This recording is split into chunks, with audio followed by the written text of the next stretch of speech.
Êxodo capítulo 16, versículos de 1 a 36. Toda a comunidade de Israel partiu de Elim e chegou ao deserto de Sim, que fica entre Elim e o Sinai. Foi no 15º dia do 2º mês, depois que saíram do Egito. No deserto, toda a comunidade de Israel reclamou a Moisés e Arão. Disseram-lhes os israelitas: quem dera a mão do Senhor nos tivesse matado no Egito. Lá nos sentávamos ao redor das panelas de carne e comíamos pão à vontade. Mas vocês nos trouxeram a este deserto para fazer morrer de fome toda esta multidão. Disse, porém, o Senhor a Moisés: eu lhes farei chover pão do céu. O povo sairá e recolherá diariamente a porção necessária para aquele dia. Com isso os porei à prova para ver se seguem ou não as minhas instruções. No 6º dia Arão para ser preparado o dobro do que recolhem nos outros dias. Assim Moisés e Arão disseram a todos os israelitas: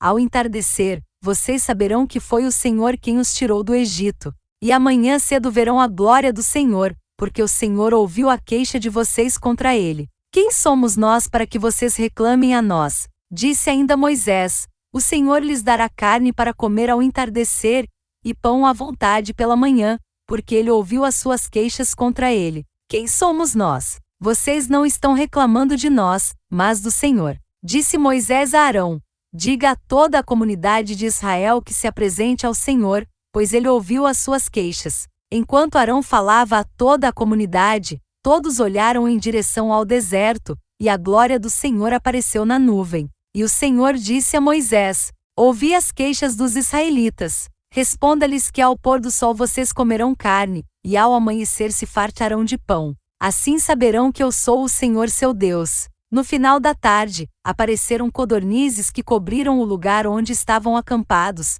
Ao amanhecer havia uma camada de orvalho ao redor do acampamento. Depois que o orvalho secou, flocos finos semelhantes à geada estavam sobre a superfície do deserto. Quando os israelitas viram aquilo, começaram a perguntar uns aos outros: que é isso? Pois não sabiam do que se tratava. Disse-lhes Moisés: este é o pão que o Senhor lhes deu para comer. Assim ordenou o Senhor: cada chefe de família recolha o quanto precisar, um jarro para cada pessoa da sua tenda. Os israelitas fizeram como lhes fora dito, alguns recolheram mais, outros menos. Quando mediram com o jarro, quem tinha recolhido muito não teve demais, e não faltou a quem tinha recolhido pouco. Cada um recolheu tanto quanto precisava. Ninguém deve guardar nada para a manhã seguinte, ordenou-lhes Moisés. Todavia, alguns deles não deram atenção a Moisés e guardaram um pouco até a manhã seguinte, mas aquilo criou bicho e começou a cheirar mal.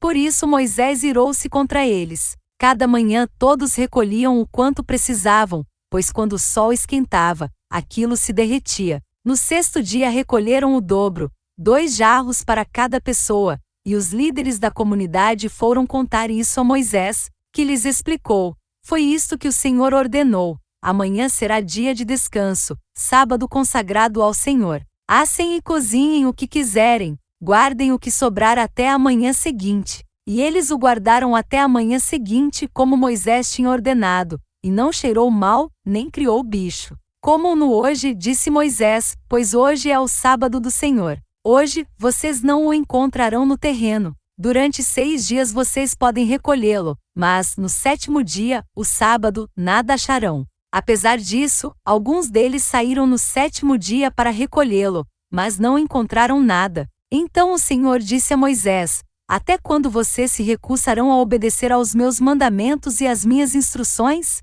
Vejam que o Senhor lhes deu o sábado, e por isso, no 6º dia, ele lhes dá pão para 2 dias. No 7º dia, fiquem todos onde estiverem, ninguém deve sair. Então o povo descansou no 7º dia. O povo de Israel chamou maná aquele pão. Era branco como semente de coentro e tinha gosto de bolo de mel. Disse Moisés: o Senhor ordenou-lhes que recolham um jarro de maná e guardem-no para as futuras gerações, para que vejam o pão que lhes dei no deserto, quando os tirei do Egito. Então Moisés disse a Arão: ponha numa vasilha a medida de um jarro de maná, e coloque-a diante do Senhor, para que seja conservado para as futuras gerações. Em obediência ao que o Senhor tinha ordenado a Moisés, Arão colocou o maná junto às tábuas da aliança, para ali ser guardado. Os israelitas comeram maná durante 40 anos, até chegarem a uma terra habitável. Comeram maná até chegarem às fronteiras de Canaã. Ó jarro é a 10ª parte de uma arroba. Fim do capítulo 16.